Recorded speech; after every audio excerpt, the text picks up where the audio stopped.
conglomerates that are such doomers. Palu, Rob, Roy. Yeah. Like, these... Your characters are broken. Stop. I think we need to evaluate past the, maybe it's not the character, it's the problem. Oh, called out. Riveting stories here, but here you want to know something funny? This matchup is thought even, I believe, if not maybe Bowser favorite. It's very volatile at the end of the day because Wolf can just stack up that damage so fast. He's going to take 80 real quick. But at the end of the day, it's very tough for Wolf to find any meaningful hits that convert into kills just because the way Bowser functions.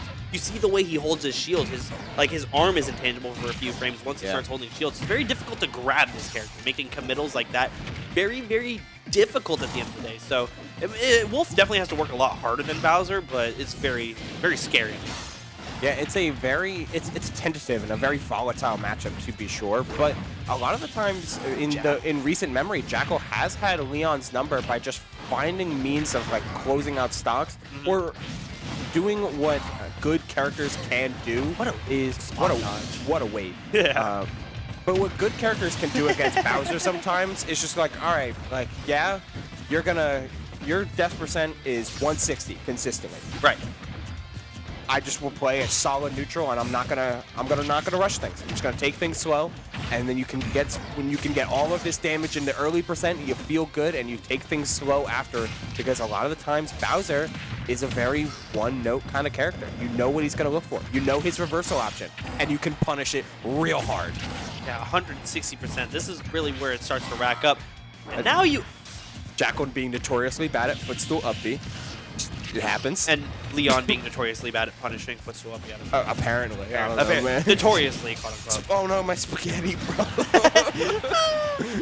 But yeah, now LeoN's going to have to find his way back to center stage, but you can kind of see he's not rushing. He doesn't want to get back into Jakal's face at any speed. It's very difficult to try to take back center stage from Jakal.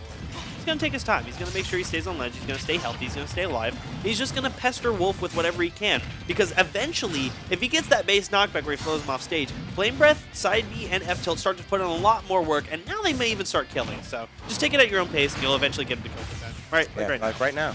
Yeah. Interesting that that LeoN there is really prioritizing this down B as a means of like trying to force a ledge jump or forcing a ledge option. I would like to see one of these F-tilts come out eventually, but a great low recovery there from LeoN to make it back to ledge.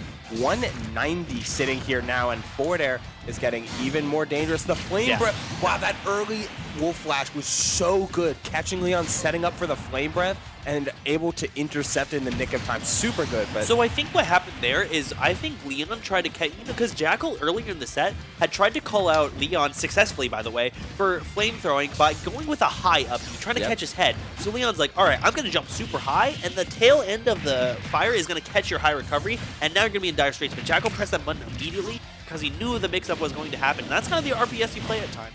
So Jakal is going to be the victor twice in a row, but kind of on the receiving end of a beatdown right now, 88%, and he cannot find his way back to center stage. This is how it should go, right? Wow, F-tilt, like I said. This is how it should go if you are LeoN at ledge. Like a couple times over, we saw the mix-ups from Jakal, but the problem about using those mix-ups early is that you are in a best-of-5 set. You've got... Your pockets are only so deep. There's so much spaghetti in your pockets. There's like, only so much you can throw. Oh my god, like I'm running out of things to throw at LeoN here to make it back to stage and do what Wolf does best. And LeoN having all of that, seeing all of that front-loaded in this set means that I feel like his ledge trapping is only going to get better as the set goes on, which is terrifying to think. Yeah. LeoN strikes me as a player that doesn't seem super phased by anything that happens mid-set. He kind of just gets down to brass tacks, like, all right, this is how I win at the end of the day. I'm going to eat this 122%. Because like I said earlier, this character does not die against Wolf very easily. So when it comes down to it, if LeoN can just hold on to these stocks, he's chilling. But if Jakal, like you said earlier, was able to close out these stocks and why he's been winning recently, then the game changes. But as of right now, LeoN is just making sure Jakal does not return to center stage, and that's what you really need to make sure you do. Because Wolf, that's where he's the weakest, on ledge. So make do with it what you can. On ledge and making back to ledge, because that's the biggest, one of the bigger things earlier is like a lot of success Jakal had, as you see the back air close to stock. A lot of success Jakal had in making back to ledge was when he was able to set up like the Wolf Flash or the up B mix-up, right? Well, Wolf Flash only has a hitbox at its end, and the up B only has a hitbox once it starts up.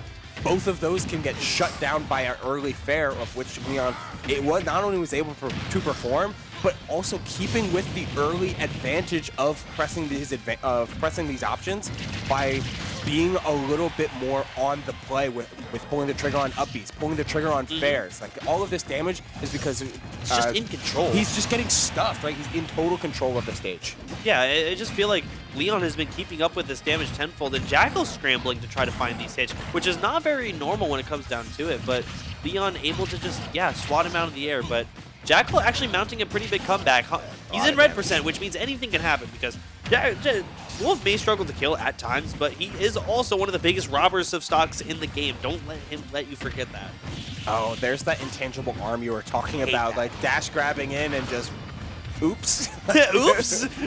Frame one. Yeah, let me just snatch you up like that, and another dash grab coming out from LeoN, controlling this center stage so well. Can't jump over that fair, setting up yet again for these ledge trap, the up smash. And now, so what I thought was going to happen there is I thought the landing hitbox was actually going to apply enough shield pressure for him to be safe.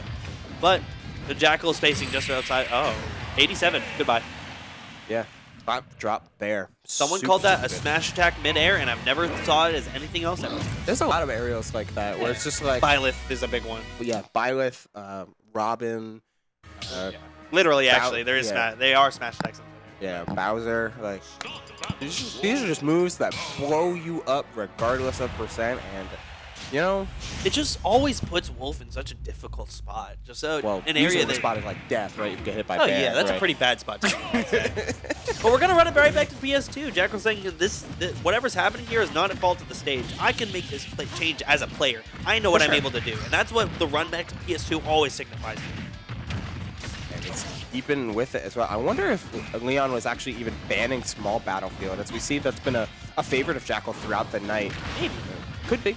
Sometimes I ban based on not my preference or like what I like as stages. One of my opponent likes as stages. What has happened? Why is he at 108? We saw get back off stage. We saw Naren to bear. We saw him get put on ledge, and then he's been on ledge. It's very hard to miss that down tilt. It lasts so long. There's even 2 tries for it. Yeah. It's honestly, if it's Saber option, it's gonna kill. Why not go for it? That's all. That's the only real difference, right? Like down tilt just like closes out stocks later, but the angle it's bad. It's so gross. Grody, yeah. If resources are gone, there's no reason not to. Oh, that was so cheap. That looked like Yoshi tech at that point. It effectively was, right? Like sometimes you got to take what your opponents or what other players do and adopt it as your own. And LeoN certainly doing that. Ooh, Same this is your thing chance. with Jakal. The falling Nair, absolutely. Now you reset with the back air. Nah, LeoN was not enough hits on, is able to uppy back in time before Jakal is able to reset. But reset he does anyway, but this time he has ledge trapping on tap again. Finally getting the 2 frame, 30% only on him. This could stack up very fast, but you put yourself in a pretty good position where you're not at a stock deficit and you're not feeling super desperate. Jakal is. I feel like Jakal is finding him at these as being caught in these spacings where it's like I don't want to get grabbed, but I also want to pressure with stuff like Wolf Fair. But he's just slightly misspacing and getting caught by side Bs, or not as many side Bs, and a lot more just like raw shield grabs. Look at the damage, and there it is. It's so good. I would be so annoyed if that happened to me. Like the very inner tiny hit of Flame Breath puts you in enough hit stun to where you're like checkmated with a forward tilt. A little bit infuriating, but now you got to put on this damage quick, or else you're in dire straits. The 80. Just all right. He had enough of a lead to where he's like, get back on stage. Enough of a percent lead, but this isn't no game lead. Taking the trade with that neutral air, but. Oh. And another one as well, trying just to keep LeoN down and out of it. The back air isn't going to sour. It is going to sour spot, but hey, that's big. That's a pretty nice back arrow. Pretty good. Pretty good out of 10, I would say. This is a dash attack, right? Yeah. Well, do it again. Do it again. Wolf dash attack is certainly a button, and I like that recovery though from Jakal, really trying to find his way into it. Yes. First time ever. On Bowser. On Bowser. First time I've ever seen it. Look, he's wiggling his shield. He's like, hit my shield there. I dare you. That's the spacing that Jakal has been wanting basically all game, right? Oh, that's this is like the second time in a row he's been side beat out of disadvantage, and that's got to be one of the biggest momentum killers ever. It's like, why am I letting that happen? It's like those back airs, Put right? the toes on it. Put those little turtle toes. You see the shout out to turtles. Sorry. Shout out to turtles, right?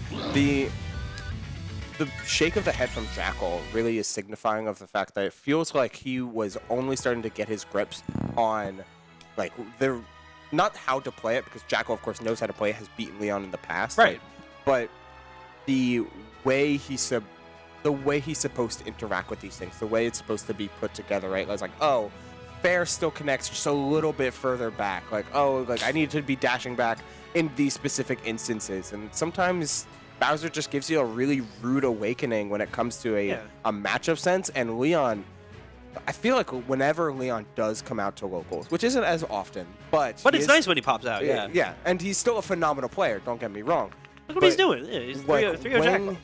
When he comes out, there's something different about it, where it's like LeoN is coming out to like put a little bit of metal on his name again. It's like, hey, y'all. It's like, hey, you remember me? Yeah. Y'all forgot. Y'all forgot just how good I am, nice. Right? I'm this is Bowser. This is your period of time reminder that I'm still pretty good. I'm still alright. He's still pretty alright. I mean, the last couple majors he's went to, what was it? It was Apex and it was Frosty Faustings. He made top 8 at both. Yeah. Actually, I didn't know about the Frosty Faustings, but the Apex one I did know about. Yeah. So now here comes the question. Do we finally see the Bowser into the Steve, or are we still thinking about the hero? I think the hero is the game plan, but we also saw that hero get 3-0'd. So I don't think it's harm to start Bowser, and if Bowser doesn't work out, to pivot back to hero and be like, hero is the one. They're like, I practice against Steve. This is why I have hero. Yes. Let me put it on display. But if the hero's not working, why not just try out the main? Why not?